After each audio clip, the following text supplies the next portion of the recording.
I smelled him before I even saw him. Not the faint, familiar cologne I had once noticed, but something heavier, sweeter, clinging in a way that lingered in the air. I froze in the doorway, staring at a scene my mind refused to fully process. My wife's eyes widened, not with shock, not with shame, but with a wild, almost triumphant panic. She pulled back from him, the man I didn't know, and now could never forget. "Don't touch me," she shouted, her voice breaking somewhere between anger and fear. Then she stopped. Her eyes burned. "And in a voice that will haunt me forever," she yelled, "at least he makes me feel alive." The words hit like a physical blow. Yet I didn't move. I didn't yell. I didn't run. I simply stood there, watching. My heartbeat slowed almost ironically, as if my body knew that panicking wouldn't help me survive this betrayal. I stayed calm because rage would have been too easy, too self-defeating. I needed to understand what had just shattered the world I had built so carefully. I remember standing in our kitchen, the one we had painted together, watching her gather herself like a wounded animal before she bolted past me. Her scent lingered, mixing with the sharp tang of the wine glasses I'd poured for dinner. I sank into the chair at the table, feeling the floorboards press up against the weight of realization. Everything I thought I knew was gone. It hadn't begun like this. The warning signs were small, almost invisible, if I hadn't loved her so completely. Missed calls, late-night work meetings, texts she glanced at nervously before shoving her phone into her pocket. I told myself I was overreacting, until that day, when doubt became unavoidable. I remembered the night she returned from a team-building dinner. She smelled different then, too. Perfume, heavy and unfamiliar, clinging to her hair and clothes. She laughed at a joke I hadn't heard. I wanted to tell her to stop pretending, but I didn't. I sipped my drink quietly, watching my suspicion grow like a slow descent into darkness. Then came the small lies, the forgotten errands she swore she'd done, offhand mentions of friends I'd never met, friends who seemed to occupy more space in her mind than I did. I began doubting myself, questioning my memory, my sanity. Yet deep down, I knew something had shifted. The warmth in her eyes for me had dimmed, replaced by a glint I didn't recognize. I confronted her gently once, asking why she seemed distant.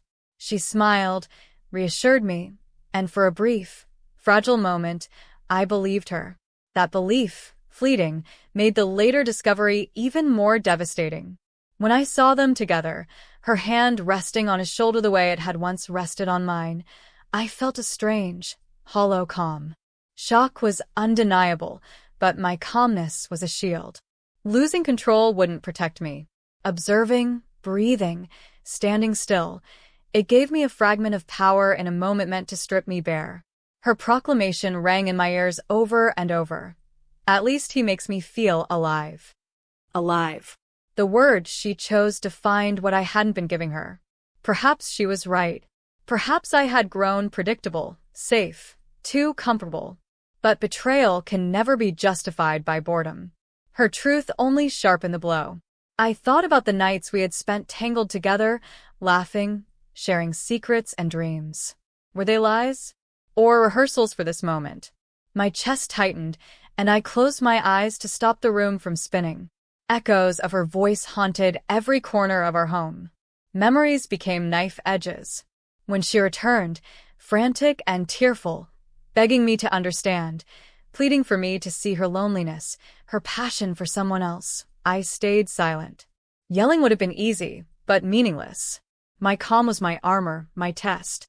I needed to feel everything, understand everything, without letting her chaos dictate my response. In the quiet aftermath, I wandered through our apartment like a stranger. Her perfume, the faucet dripping in the bathroom, the photograph of us on our first anniversary, all carried new weight. I reflected on love, on trust, on the illusion that I could protect my heart by giving it fully. Betrayal is a teacher, harsh, unforgiving, but real. Calm had given me clarity. I realized this wasn't just about her, or him, or even about being wronged. It was about recognizing my own boundaries, knowing my worth, and choosing how to act rather than react. My love for her hadn't vanished. it had been redefined.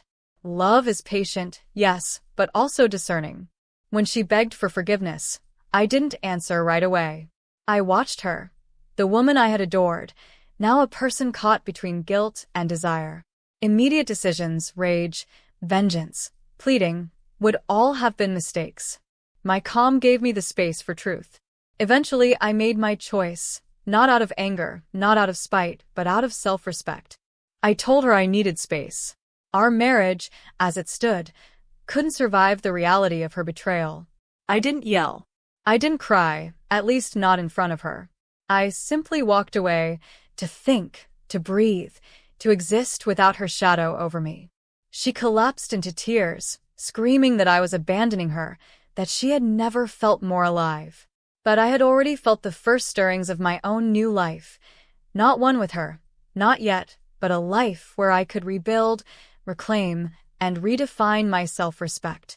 As I packed a bag that night, I glanced at photographs on the wall. Memories of joy, intimacy, and trust. None of them could undo what had happened. But the calm that carried me through discovery, heartbreak, and rage had shown me something vital. I am not defined by her choices or her betrayal. I am defined by my response, by my ability to feel deeply yet remain in control of myself. I left the apartment quietly, the door clicking softly behind me, carrying nothing but the weight of truth and the quiet strength of my heart. And in that stillness, I finally understood. Survival isn't about confrontation or revenge. It's about calm, clarity, and the courage to step into a new chapter, no matter how painful the last one was. The echoes of her confession and her screams lingered, but they no longer owned me.